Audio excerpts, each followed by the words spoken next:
ಸ್ವಾಗತ. ನಾನಿವತ್ತು ಚಿತ್ರಾನ್ನ ಮಾಡ್ತಾಯಿದ್ದೀನಿ, ಹುಣಸೆಹಣ್ಣಿನ ಚಿತ್ರಾನ್ನ. ಹಾಗೆ ಕುಕ್ಕರಿಗೆ 2 ಲೋಟ ಅಕ್ಕಿಗೆ 4 ಲೋಟ ನೀರು ಹಾಕೋತಾ ಇದ್ದೀನಿ. ಯಾಕೆಂತಂದರೆ ಅದು ಉದುದ್ರಾಗಿ ಬರಬೇಕಲ್ಲ. ಚಿತ್ರಾನ್ನ ಅಂದರೆ ರೈಸು ಉದುದ್ರಾಗಿರಬೇಕು. ನೀವು ಅಳತೆ ತಕ್ಕನಾಗೆ ನೀರು ಹಾಕ್ಕೊಳ್ಳಿ. ಯಾವುದೇ ರೀತಿ ಗಿಣ್ಣು ಮತ್ತು ಮೆತ್ತಗಾಗಬಾರ್ದು ಅನ್ನ ಚಿತ್ರಾನ್ನಕ್ಕೆ. ಹಾಗಾಗಿ ಕರೆಕ್ಟಾಗಿ ನಾನು 2 ಲೋಟಕ್ಕೆ 4 ಲೋಟ ನೀರು ಹಾಕ್ಕೊಂಡು ಅದು ಪುಡಿ ಆಗಲಿಕ್ಕೆ ನಾನು ಸ್ವಲ್ಪ ಎಣ್ಣೆ ಹಾಕಿ ಕುಕ್ಕರ್ ಲಿಡ್ ಕ್ಲೋಸ್ ಮಾಡಿ ಅನ್ನ ಆಗಕ್ಕೆ ಇಟ್ಟಿದ್ದೀನಿ. ನಾನಿವಾಗ ಹುಣಸೆಹಣ್ಣು ಚಿತ್ರಾನ್ನಕ್ಕೆ ಶುಂಠಿ ಬೆಳ್ಳುಳ್ಳಿನ ಗೆಜ್ಜಿ ಇಟ್ಕೊಂಡಿದ್ದೀನಿ, ಈರುಳ್ಳಿ ಕಟ್ ಮಾಡಿ ಇಟ್ಕೊಂಡಿದ್ದೀನಿ, ಒಂದು 7-8 ಹುಣಸೆಹಣ್ಣನ್ನು ನೆನೆ ಹಾಕಿ ಇಟ್ಕೊಂಡಿದ್ದೀನಿ. ಹಾಗೆ ಕೊತ್ತಂಬರಿ ಸೊಪ್ಪು, ಸ್ವಲ್ಪ ಮೆಣಸಿಕಾಯಿ 5-6 ಹಚ್ಚಿಟ್ಕೊಂಡಿದ್ದೀನಿ. ನಾನಿವಾಗ ಸಾಂಪ್ರದಾಯಿಕವಾಗಿ ಹುಣಸೆಹಣ್ಣಿನ ಚಿತ್ರಾನ್ನವನ್ನು ಹೇಗೆ ಮಾಡುವುದು ಅಂತ ಹೇಳ್ಕೊಡ್ತಾ ಇದ್ದೀನಿ ನಿಮಗೆ. ಒಂದು ರುಚಿಕರವಾದ ಹುಣಸೆಹಣ್ಣಿನ ಚಿತ್ರಾನ್ನವನ್ನು ಒಂದು ಬಾಣಲಿ ಇಟ್ಟು ಎಣ್ಣೆ ಹಾಕಿ ಅದಕ್ಕಾದ ನಂತರ ನಾವು ಕಡಲೆ ಬೀಜವನ್ನು ಹುರ್ಕೋಬೇಕು.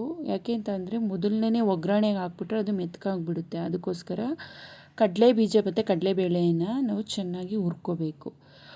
ಅದು ಕೆಂಪಗಾಗೋ ರೀತಿ ಹುರ್ಕೋಬೇಕು. ಯಾಕೆ ಅಂತಂದರೆ ನಮಗೆ ಟೊಮೊಟೊ ರೈಸು, ಪಲಾವು ಮತ್ತು ಲೆಮನ್ ರೈಸ್ ಎಲ್ಲ ತಿಂದು ಬೇಜಾರಾಗಿರುತ್ತೆ. ಹಾಗೆ ವಾರಕ್ಕೆ ಯಾವುದಾದ್ರೂ ಒಂದು ತಿಂಡಿ ಇರಬೇಕಲ್ಲ, ವಾರಕ್ಕೆ ಒಂದು ಸಲನಾದರೂ ಈ ಥರ ಮಾಡಿದರೆ ಚೆನ್ನಾಗಿರುತ್ತೆ ಹುಣಸೆಹಣ್ಣಿನ ಚಿತ್ರಾನ್ನ. ಹಿಂದೆ ಹಳ್ಳಿ ಸೈಡೆಲ್ಲ ನಾವು ಮಾಡ್ತಾಯಿರ್ತೀವಿ. ಅಜ್ಜಿ, ಹಳೆ ಕಾಲದ ಅಜ್ಜಿಯಂದಿರು, ಅಮ್ಮಂದಿರೆಲ್ಲ ನಾವು ಮಾಡ್ತಾಯಿರ್ತಾರೆ. ನಮ್ಮ ಅಜ್ಜಿ ನನಗೆ ಹೇಳ್ಕೊಟ್ಟಿದೆ ಇದನ್ನು, ಮತ್ತು ನಮ್ಮ ಹಸ್ಬೆಂಡು ನನಗೆ ಇದನ್ನು ಮೇಯ್ನಾಗಿ ಹೇಳ್ಕೊಟ್ಟಿದ್ದು. ಹಾಗೆ ಬೆಂದ ನಂತರ ಕಡಲೆಬೇಳೆ ಮತ್ತು ಕಡಲೆ ಬೀಜವನ್ನು ಬೆಂದ ನಂತರ ತೆಗೆದಿಟ್ಕೋಬೇಕು ಒಂದು ಪ್ಲೇಟಿಗೆ. ಹಾಗೆ ಕರಿಬೇವಿನ ಸೊಪ್ಪು ಮತ್ತು ಹಸಿರು ಮೆಣಸಿನ್ಕಾಯಿ, 2 ಚಮಚ ಜೀರಿಗೆ, ಅದು ಫ್ಲೇವರ್ಗೆ ಜೀರಿಗೆ, ಹಾಗೆ ಮೆಂತೆಕಾಳು ಹಾಕಿ ತುಂಬಾ ಚೆನ್ನಾಗಿರುತ್ತೆ ಟೇಸ್ಟಿಯಾಗಿ. ನೀವು ಮನೆಯಲ್ಲಿ ಮೆಂತೆಕಾಳು ಪುಡಿ ಮಾಡಾದ್ರೂ ಹಾಕ್ಕೋಬೋದು, ಹಾಗೆಯೇ ಒಗ್ಗರಣೆಗೆ ಹಾಕ್ಕೋಬೋದು.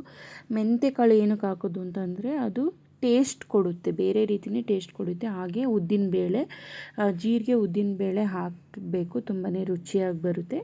ಅದು ಜಾಸ್ತಿ ಸೇವಿಸಬಾರ್ದು, ಏಕೆಂದರೆ ನಂತರ ಚೆನ್ನಾಗಿರಲ್ಲ. ಅದಕ್ಕೆ ನಾನಿವಾಗ ನೆಕ್ಸ್ಟ್ ಏನು ಮಾಡ್ತಾಯಿದ್ದೀನಿ ಅಂದರೆ, ನಾನು ಶುಂಠಿ ಬೆಳ್ಳುಳ್ಳಿಯನ್ನು 2 ಗೆಡ್ಡೆ ಬೆಳ್ಳುಳ್ಳಿಯನ್ನು ಬಿಡಿಸಿ ಗೆಜ್ಜಿಟ್ಕೊಂಡಿದ್ದೀನಿ, 1 ಇಂಚ್ ಶುಂಠಿಯನ್ನು ಗೆಜ್ಜಿಟ್ಕೊಂಡು ಹಾಕ್ತಾಯಿದ್ದೀನಿ. ಆನಂತರ ಒಂದು 7-8 ಅಂದರೆ ನಿಮ್ಮ ಮನೇಲಿ ಎಷ್ಟು ಜನ ಇರ್ತಾರೆ, ಯಾವ ರೀತಿ ನಿಮಗೆ ಅಳತೆ ತಕ್ಕನಾಗಿ ಎಷ್ಟು ಬೇಕು ಹುಳಿ ಅದು ತಕ್ಕನಾಗಿ ನೀವು ಈರುಳ್ಳಿನ ಹಚ್ಕೋಬೋದು. ನಾನು ಒಂದು 7-8 ಹಚ್ಕೊಂಡಿದ್ದೀನಿ. ನನಗೆ 2 ಟೈಮ್ ಬೇಕು ಅಂತ ಹೇಳಿ, ಹಾಗಾಗಿ ಅದನ್ನೇ ಈರುಳ್ಳಿನ ನಾನು ಒಗ್ಗರಣೆಗೆ ಹಾಕ್ತಾಯಿದ್ದೀನಿ. ಅದು ಚೆನ್ನಾಗಿ ಬೇಯಬೇಕು. ಯಾವುದೇ ಒಗ್ಗರಣೆ ಇರಲಿ, ಯಾವುದೇ ಅಡುಗೆ ಇರಲಿ, ನಾವು ಈರುಳ್ಳಿನ ಕೆಂಪಗೆ ಬರೋ ರೀತಿ ಬೇಯಿಸ್ಕೋಬೇಕು. ಅಂದರೆ ಒಗ್ಗರಣೆಯಲ್ಲಿ ಚೆನ್ನಾಗಿ ಅದನ್ನು ಬಾಡಿಸ್ಕೊಂಡು ಬೇಯಿಸ್ಕೊಂಡ್ರೆ ಅದು ರುಚಿ ಹೆಚ್ಚಾಗುತ್ತೆ ಅಡುಗೆಗೆ. ಹಾಗೆ ಕೊತ್ತಂಬರಿ ಸೊಪ್ಪನ್ನ ಹಾಕಿದ್ದೀನಿ, ರುಚಿಗೆ ತಕ್ಕಷ್ಟು ಉಪ್ಪು. ಯಾವುದೇ ಅಡುಗೆಯಲ್ಲೂ ಉಪ್ಪನ್ನು ಮಾತ್ರ ಜಾಸ್ತಿ ಹಾಕಬೇಡಿ. ಏಕೆ ಅಂತಂದರೆ ಎಷ್ಟೇ ಅಡುಗೆ ಚೆನ್ನಾಗಿದ್ರೂ ಉಪ್ಪು ಸ್ವಲ್ಪ ಜಾಸ್ತಿ ಆದ್ರೂ ಅದು ರುಚಿನೇ ಬೇರೆ ಆಗಿಬಿಡುತ್ತೆ. ದಯವಿಟ್ಟು ಉಪ್ಪು ಅಳತೆ ತಕ್ಕನಾಗಿ ಹಾಕಿ. ಹಾಗೆ ನಾನು ನೆನೆಸಿಟ್ಟಂಥ ಹುಣಸೆ ಹಣ್ಣನ್ನು ಯಾವುದೇ ರೀತಿ ಕಲ್ಲು ಏನಿಲ್ಲ, ಅದು ನಮ್ಮ ಮರದ್ದೇನೆ ಹಳ್ಳೀಲಿ, ಅದು ಜಜ್ಜಿ ನೀಟಾಗಿ ಬಿಡಿಸಿ ಒಣಗಿಸಿ ಅದನ್ನು ತೊಗೊಬಂದು ಇಟ್ಕೊಂಡಿರೋದು. ಹಾಗೆ ನೆನೆಸಿಟ್ಟು ಅದನ್ನು ಸೋಸ್ಕೊತಾ ಇದ್ದೀನಿ. ಅದು ಈರುಳ್ಳಿ ಕೆಂಪಾದ್ಮೇಲೆ ತುಂಬ ಸೋಸ್ಕೊಂಡು ಅದನ್ನು ಚೆನ್ನಾಗಿ ಬೆಂದ ನಂತರ ಹುಣಸೆಹಣ್ಣು, ಅದಕ್ಕೆ ಜಾಸ್ತಿ ನೀರು ಬಿಡೋಕ್ಕೆ ಹೋಗಬೇಡಿ, ಅಳತೆ ತಕ್ಕನಾಗಿ ನೀರು ಬಿಡಿ. ಅದು ಚೆನ್ನಾಗಿ ಬೇಯಬೇಕು. ಚೆನ್ನಾಗಿ ಬೆಂದ ನಂತರ ಎಣ್ಣೆ ಬಿಟ್ಕೋಬೇಕು, ಆವಾಗ ಬೆಂದಿದೆ ಅಂತ ಹೇಳಿ. ಬೆಲ್ಲ ಹಾಕಿ, ಯಾಕೆ ಅಂತಂದರೆ ಹುಳಿ ಜಾಸ್ತಿ ಆದರೆ ಅದನ್ನು ಬ್ಯಾಲೆನ್ಸ್ ಮಾಡುತ್ತೆ. ಹುಳಿ ಮತ್ತು ಖಾರ ಎಲ್ಲನೂ ಕೂಡ ಬೆಲ್ಲ ಮ್ಯಾನೇಜ್ ಮಾಡುತ್ತೆ. ಹಾಗೆ ಟೇಸ್ಟು ಕೂಡ ತುಂಬ ಚೆನ್ನಾಗಿ ಬರುತ್ತೆ. ನಾನು ಉದುದ್ರಾಗಿ ಮಾಡಿರೋವಂಥ ಅನ್ನನ ಸ್ವಲ್ಪ ಹುಳಿ ಎತ್ತಿಟ್ಬಿಟ್ಟು ಅದಕ್ಕೆ ಅನ್ನವನ್ನು ಕಲಿಸ್ತಾ ಇದ್ದೀನಿ. ಹಾಗೆ ಮಕ್ಕಳು ಕೂಡ ತುಂಬ ಟೇಸ್ಟಿಯಾಗಿ ತಿಂತಾರೆ.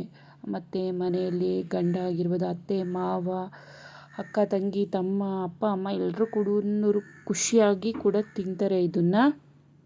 ಯಾಕೆ ಅಂತ ಅಂದರೆ ಇವಾಗ ಅವಿಭಕ್ತ ಕುಟುಂಬಕ್ಕಿಂತ ಇವಾಗ ವಿಭಕ್ತ ಕುಟುಂಬಗಳೇ ಜಾಸ್ತಿ ಆಗಿದೆ.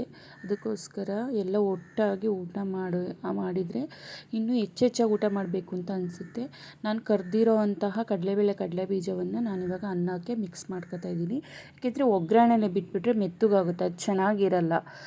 ಇವಾಗ ನಾವು ಕೊನೆಯಲ್ಲಿ ಮಿಕ್ಸ್ ಮಾಡಿದರೆ ಕರುಮಾಗಿ ಅನ್ನದಲ್ಲಿ ಮಿಕ್ಸಾಗಿ ಸಿಗ್ತಾ ಇರುತ್ತೆ. ಇಷ್ಟಪಟ್ಟು ಕೂಡ ಮಕ್ಕಳು ತಿಂತಾರೆ, ಮನೆಯಲ್ಲಿ ಎಲ್ಲರೂ ತಿಂತಾರೆ, ಫ್ಯಾಮಿಲಿ ಮೆಂಬರ್ಸ್ ಎಲ್ಲ. ಇವಾಗ ನ್ಯೂಕ್ಲಿಯರ್ ಫ್ಯಾಮಿಲಿ ಜಾಸ್ತಿ ಆಗಿಬಿಟ್ಟಿದೆ, ಇವಾಗ ಜಾಯಿಂಟ್ ಫ್ಯಾಮಿಲಿ ಇಲ್ಲ. ದಯವಿಟ್ಟು ಎಲ್ಲರೂ ಒಟ್ಟಿಗೆ ಸೇರಿ ಊಟ ಮಾಡಿ, ಅವಾಗ ಸಿಗೋವಂಥ ಖುಷಿನೇ ಬೇರೆ. ನಾನು ರೆಡಿ ಮಾಡಿರುವಂಥ ಒಂದೊಳ್ಳೆ ಸಾಂಪ್ರದಾಯಿಕ ಹುಣಸೆ ಹಣ್ಣಿನ ಚಿತ್ರಾನ್ನ, ಹಳ್ಳಿ ಶೈಲಿಯ ಚಿತ್ರಾನ್ನ ನಿಮಗೆ ರೆಡಿಯಾಗಿದೆ. ದಯವಿಟ್ಟು ಲೈಕ್ ಮಾಡಿ, ಶೇರ್ ಮಾಡಿ, ಕಮೆಂಟ್ ಮಾಡಿ, ಹಾಗೆ ಹೆಚ್ಚು ಸಬ್ಸ್ಕ್ರೈಬ್ ಮಾಡಿ. ನಿಮ್ಗೆ ಇಷ್ಟ ಆದರೆ ನನಗೆ ಕಮೆಂಟ್ ಮಾಡಿ. ಹೀಗೆ ಹಳ್ಳಿಯಲ್ಲಿ ಮಾಡುವಂತಹ ಎಲ್ಲ ವಿಧವಾದ ರೆಸಿಪಿಗಳನ್ನು ನಾನು ಮಾಡ್ತಾಯಿರ್ತೀನಿ. Thank you.